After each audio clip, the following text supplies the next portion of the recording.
How the devil? Oh yeah. Oh, yeah. Yeah. Anyway, what have I got today? Oh, right. The guys from Knob Sound have kindly sent me, free of charge, I tell you, free, which is always very nice, this Douk Audio ST-01 Pro. It's the upgraded version of the ST-01. So what have they upgraded? I don't know. We'll have a look later on in the video. So keep watching. I got a bite. Hi-fi indeed. I would never entertain such an item. Now, it really pisses me off when people say stupid stuff like that. Why do you buy these Class D Chinese amps? Well, there's a couple of reasons really. Is that, well, let me give you an example. When I was first getting into hi-fi, didn't have much money, just started my first job, it wasn't paying much. And I bought an Amstrad tower system. It's not hi-fi, it's very lo-fi, okay? And it's a pile of rubbish. It's something that probably people in the UK are more familiar with. Amstrad, Alan Sugar, you little, get you. Piss off. And they were just really bad tower systems. Terrible sounding, awful components, really cheap and nasty. But today, people who haven't got much money, who can't afford these expensive integrated amps, can afford to get one of these. And the bonus is, these little amps are way better than a crappy Amstrad thing from back in the 80s. Way, way better. So it gives people an opportunity to get into hi-fi at a relatively low cost. And then eventually they moved on to better things. So it was a good introduction into hi-fi for them. And it keeps the hobby going. You know, the more people that get into hi-fi, the more manufacturers are going to produce good hi-fi or better hi-fi. So everyone's a winner. And secondly, you can't, if you want to put an amplifier on your PC, you can't get a full-size integrated amplifier. Well, you could, you could get a full-size integrated amplifier, but it would take up a lot of room if you've got a desktop PC. So these are ideal for that. And like I said, you know, these amps have come a long, long way from 5-10 years ago where they sounded a bit tinny and awful. I mean, the ones I've reviewed over the last year have all sounded pretty decent. Anyway, stop blabbing on, Matt. Let's get it out of the box and see what we got. Whoa!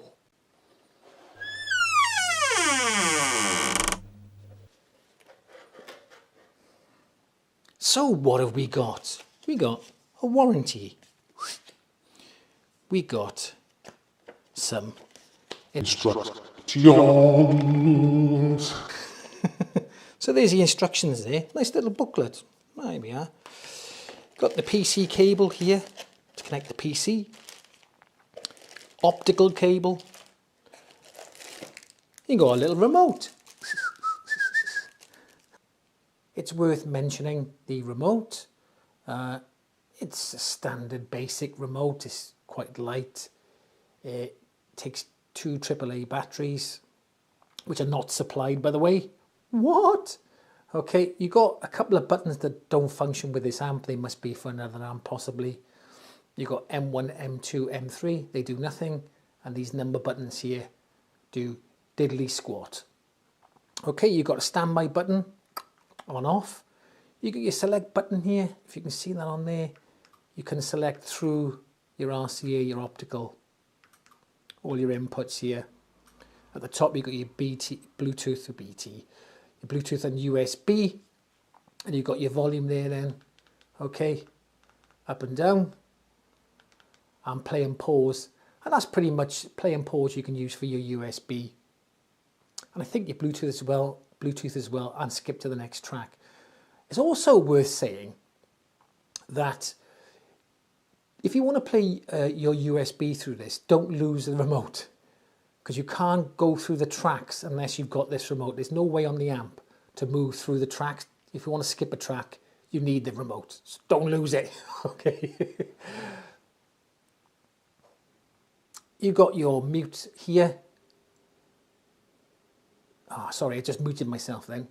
And also another thing, like, you know, saying about the volume of this, the max volume isn't exceptionally loud with the power supply I've got. But in saying that, it does go up to about 85 dB, which I measured it. And 85 dB for most people is loud enough. But if you want to have a raving party, then maybe it's not for you. So bear that in mind. Okay. Got the power supply, power lead, the power brick. I think it's a 24 volt, this one. Yeah, 24 volt, 1.8 amp. Now this says you get around 100 watt per channel with this into 4 ohms. So into 8 ohms, you're probably going to get somewhere around 50 to 60 watts per channel, which is plenty, I think. Anyway, we'll have a listen to it later to see if I'm right. I could be wrong, but I doubt it. Never wrong. Never! You've got the Bluetooth aerial there. Right. You've got the valves here. Now, you can change these valves for different ones if you want to. It's like op-amp swapping. You can valve swap, I suppose. You can do that. I'll pop them in a sec. And you've got the amp itself. Let's move that box out of the way, see what we got. Oh. Come on, bag, get off. Woo! Well, there you go. Look at that. So, on the front, you've got a VU meter. There we go. You've got all your inputs here. I think it turns on and off using that there. Bass and treble.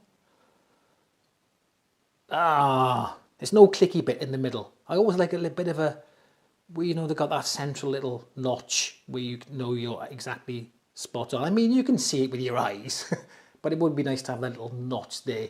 Gives it a bit more of a premium feel. Oh, the volume's got notches. On the back, whoosh, okay, you got your Bluetooth aerial connection there. You've got a USB, so you can put your USB stick in there and play your music. You got your RCA in, your coaxial, optical, PC USB, your speaker inputs, and your line out, so you can connect it to a subwoofer or one other amplifier or something to that effect. And you've got your DC in here. So you may well ask, well, what's different with this to the original ST-01? Well, I'll tell you. Okay. So the first thing is, boop. Okay, you've got your USB. Shut up. What was that then going off over there? You've got a USB, which so you can put a USB drive, sorry. The ST-01, the original one, didn't have that on it. Now, you can play MP3, WAV, WMA, FLAC, and APE. I've never heard of APE. APE. And the maximum capacity of your flash drive is 64 gigabytes. The only issue I can see with that, there's no screen on there to see if you've got a lot of albums on there, a lot of albums or whatever, or tracks. How are you going to see what track you're on or what album you're playing? So that case, you just have to play probably right from the beginning. So that's the only issue I can see there. Secondly, this one has nice gold trim around the valves and around the VU meter. So it does make it look a bit more premium, and it is a nice looking, and it feels well made unit. I think it does kind of make it look a bit more classy. Now, what's the third thing they've done? Well, there we go. It's there. Can you see it there? What's that? Ooh, I wonder what that is. Well, you can adjust the sensitivity of the VU meter. A few people, you know, had some slight gripes with the fact that you had to turn it up quite loud to get the VU meter to do anything spectacular. But you can now adjust the sensitivity of the VU meter with that screw in the bottom. So there you go. They've sorted that out. They listened and they did it. Well done, Douk Audio. So the USB input is capable of 96 kilohertz 24-bit. The Bluetooth input is capable of 48 kilohertz 24-bit. We'll have a look what codecs this has got later on in the video. It doesn't say in the spec, so I suspect if they don't say it, it's normally SBC and AAC, but we'll have a look later. And the coax and optical inputs are capable of 192 kilohertz. Oh my God, I get speak in a minute. 192 kilohertz, 24-bit. There you go. I said it. Bam. Right, the only thing to do now is get it connected up and have a listen to it. Yes. About bleeding time. Get on with it. Okay, time for the sound test. Now, I'm not just going to do any old sound test using it on its own. As you can see here, I'm going to put it up against the mighty Fuzzy Audio V3. This is kind of my benchmark amp for this price range, you know, these type of amps. And if the Douk Audio can keep up with this, then you're on to a winner, especially with all the other functions it's got. So, but before we carry on with the sound test, just want to address something. I did say earlier in the video that with the power supply I've got, you're going to get 100 watt per channel. I was mistaken, I was wrong. What? I said I'm never wrong. I lied. Basically, with the power supply you've got, you're probably going to get about 30 watts into 8 ohms and about 50 watts into 4 ohms. You can increase the power supply to an 18 volt, I think. But I'm going to stick with the one I've got because it's plenty loud. Powers my Daly Oberons absolutely fine. Anyway, let's stop blabbing on. Shut up, Mart.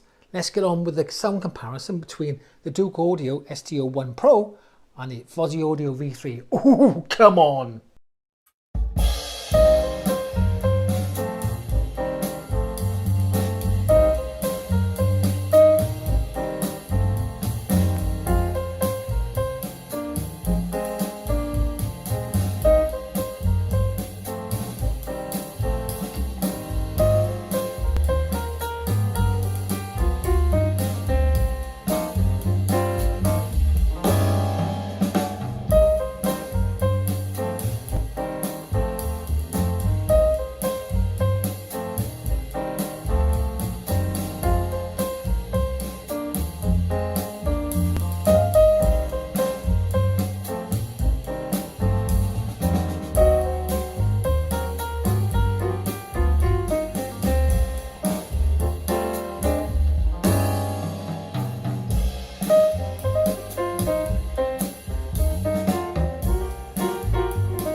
So, ooh, what do you think? Ooh, pretty close, I thought. I know you're going to hear it over YouTube, but I've heard it firsthand. Okay, if I had to choose a winner between the two, and there was a gun to my head, I go, shoot me. No, I'd probably choose the Fozzy Audio V3. But not by much. Not by much at all. It was very close. I really had to lean in to compare the two. I was like, oh. I think the Fozzy Audio V3 handled the bass a bit better, controlled it a bit better, a bit tighter, a bit smoother, just a slightly nicer bass. But again, if I was blindfolded, leaning back, you know, and not critical listening, it'd be hard to tell the difference between the two of them. But I do think the V3 was very slightly, by a gnat's pube, better. Anyway, so there you go.